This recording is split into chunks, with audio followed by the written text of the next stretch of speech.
Hello friends, welcome to Amatulla Rida house. આજે જે બતાવું છું એ છે 60ના પનામાં આપણે જે રીડા કટિંગ કરીએ છીએ એ કેવી રીતે થાય છે. મારા આગળ 60નો પનો તો છે નથી, કારણ કે ઘણાના કમેન્ટ્સ આવ્યા છે બેન હમણાં રમઝાન આવી રહ્યું છે પણ અમારે 60નો પનો છે, આ 45નો પનો છે, આ 35નો પનો છે, અમે રીડાની કટિંગ કેમ કરીએ. 35ના પનાના માટે મારા આગળ કટિંગ મેં મૂકેલી જ છે. મારા વિડીયોઝના અંદર પ્રીવિયસ વિડીયોઝ જોશો આપ તો એના અંદર 35 પનાનું વિડીયોઝ છે જ. ઓકે, 40ના પનામાં એટલું ઇઝી રહી છે, ઘણું ઇઝી રહી છે, કારણ કે 40 ને 40 આપણા પાસે બે મળી જાય છે. ઉપર બી 40 હોય છે, નીચે બી 40 હોય છે, એમાં કોઈ એડ કરવાનું નહીં હોતું એટલે વાંધો નહીં આવતો. એમાં આપણે ઘેર બી ઓછો લેવો હોય છે તો આપણે ઓછો કરીને એમાં એક્સ્ટ્રા કપડું કટ કરી લઈએ છીએ અને પરદીમાં તો આપણે મળી જ જાય છે પૂરો ઘેર. ઓકે, બટ હવે 60ના પનામાં શું થાય છે, કોઈ વખત અગર આપણે 40ના પનામાં બી કપડું સમજ નહીં પડતી તો આપ મને મેસેજ કરજો, કમેન્ટ કરજો, તો મેં નેક્સ્ટ ટાઈમ ઇન્શાલ્લાહ એની બી વિડીયો બનાવી નાખીશ. અને 35ના પનાની બી સમજ નહીં પડતી અગર પ્રીવિયસ વિડીયોઝ જોઈને મારી, બિકોઝ એ ઘણા ટાઈમ પહેલાંની મારી વિડીયોઝ છે, અગર કંઈ એમાં ઉપર નીચે થયું હોય આપણે સમજ ના પડી હોય તો આપ મને કહેજો, તો મેં નેક્સ્ટ વિડીયોમાં બનાવી દઈશ. ઓકે, તો હવે આપણે 60નો પનો છે. આમ સમજો કે આ 60 છે. મારા ઘરમાં હાલમાં કોઈ કપડું નથી, કેમ કે મારા પાસે હમણાં બધી રેડીમેડ રીડાઓ આવી છે સીવાના માટે, અને મેં સીવાનું બી કામ કરું છું અને સાથે સાથે મેં ડિઝાઇન બી કરું છું રીડા. અને અગર આપને કંઈ બી શીખવું હોય તો મેં ઓનલાઈન ક્લાસીસ બી ચલાવું છું. તો હવે સાંભળો, આ 60ની રીડા પનો છે એમ સમજો. ઓકે, હવે આપણે શું કરવાનું છે, હંમેશા 60નો પનો અહીંયા હોય. ઓકે, આખું પૂરું, ને આ આપણા આગળ આખું 3.5 મીટર કપડું હશે. ઓકે, 60ના પનો હોય તો 3.5 મીટરનું કપડું, 40નો પનો હોય તો 4 મીટરનું કપડું, અને પનો 35નો હોય તો 4.5 મીટરનું કપડું. ઓકે, આ યાદ રાખજો. હવે આપણે અહીંયા 60નો પનો છે એમ સમજો, તો આપણે આને ફોલ્ડ કરી લીધો. તો આ આપણે 60 છે, તો હવે આપણા પાસે આ કેટલું થઈ જશે, 30 થઈ જશે. ઓકે, 30 અને 30 60. ઓકે, ઠીક છે. બટ હવે આને આપણે શું કરવું છે, ફોલ્ડમાં કરવું છે. મીન્સ કે આપણે આ પોઈન્ટને આ લાસ્ટના પોઈન્ટ પર મૂકવું છે. આમ લાસ્ટનો પોઈન્ટ આ બંનેને આમ પકડવું છે. એટલે આ તમારું ઘણું બધું કપડું હશે અહીંયા તો. ઓકે, મારા પાસે આટલું ઓછું જ છે હમણાં, પણ તમારા પાસે ઘણું હશે. હવે સમજો કે આ પનો છે આપણા પાસે, આ પનો છે ને આપણો, તો આને આપણે બરાબર મૂકશું આમ, અને આપણે અહીંયા હમણાં મેં નાનો સો ડ્રો બનાવીશ તો તમે ઇઝીલી સમજી જશો.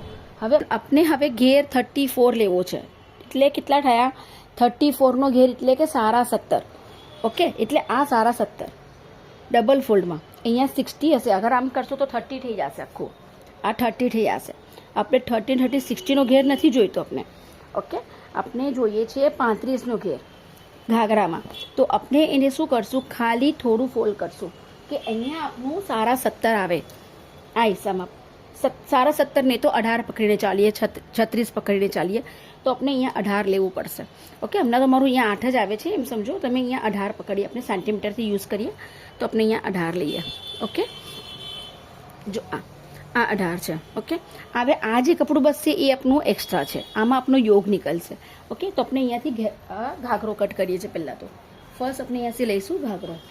તો હવે આપણી જે લેન્થ હોય એ લેન્થ આપણે અહીંયા લઈ લઈશું. સમજો કે 35 હોય, 50 હોય, 50 તો નહીં હોય, 40 હોય, પછી 38 હોય, જે બી છે લેન્થ આપણે નીચે એનું માર્જિન રાખીને જે બી છે, યા પેનલિંગ રેડી તો હોય જ નહીં, કેમ કે આ પનો કપડું છે તો આપણે અંદર રેડી જ કરવું પડે છે. તો આપણે એમાં એડ કરીને આપણે જેમ કે 38 હોય લેન્થ, તો 38 જ લઈને આપણે અહીંયાની કટિંગ કરશું. 38 સમજો, 38 છે. આ ઘાઘરો મેં કટ કરી રહી છું. આપણે એ લાઈન માર્કિંગ બી કરી અને આપણે એને ઘેર આપી દીધો. ઓકે, આ ઘેર થઈ ગયો. આ મારું અહીંયાથી ઘાઘરો કટ થઈ જશે. હવે આ એક્સ્ટ્રા બચ્યું છે કપડું અહીંયા. ઓકે, આપણે તો આ 17.5 જ ફોલ્ડ કરેલું, 18 જ ફોલ્ડ કરેલું, પણ હવે નેક્સ્ટના અંદર શું કરવું પડશે, આને કટ કરી લઈશું પહેલાં તો ફર્સ્ટ. ઓકે, આ મારું અહીંયા કપડું બચ્યું છે 60ના અંદર, ને આ મારું અડધું મેં કરેલું એ છે. ઓકે, આ મારો ઘાઘરો અહીંયાથી રેડી થઈ ગયો. હવે આપણે આને પાછું ડબલ થોડું વધારે ફોલ્ડ કરશું, કેમ કે આપણે પરદીમાં અહીંયા 40 જોવે છે. તો આપણે અહીંયા કેટલું લીધેલું, પહેલાં 18 લીધેલું, હવે આપણે અહીંયા 20 લેવું છે. ઓકે, 20 લઈશું, એટલે આપણે ઇન્ચીસના અંદર કામ કરશું. ઓકે, 20 આ આપણો પરદીનો ઘેર થયો. ઓકે, હવે આ પરદીનો ઘેર થયો તો પહેલાં આપણે સ્ટ્રેટ લઈ લઈશું.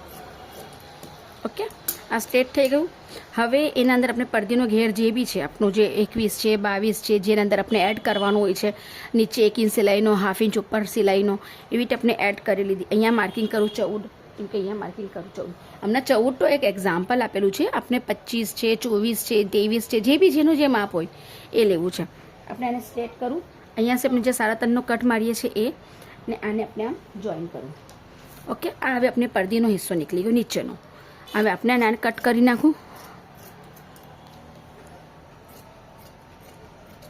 હવે આપણા પાસે શું થશે કે આ થોડુંક અહીંયા બસશે ને આ આખો હિસ્સો બસશે. બસ હવે આના અંદર આપણે એને હવે આને થોડું આપણે અહીંયાથી આમ કટ કરી નાખશું તો તમને ઇઝીલી આ કપડું મળી જશે, ખુલશે. તો હવે જો આ કપડું બચ્યું છે, હવે આના અંદર જ આપણો અહીંયાથી યોગ નીકળશે, આપનો બેક યોગ નીકળશે અહીંયાથી,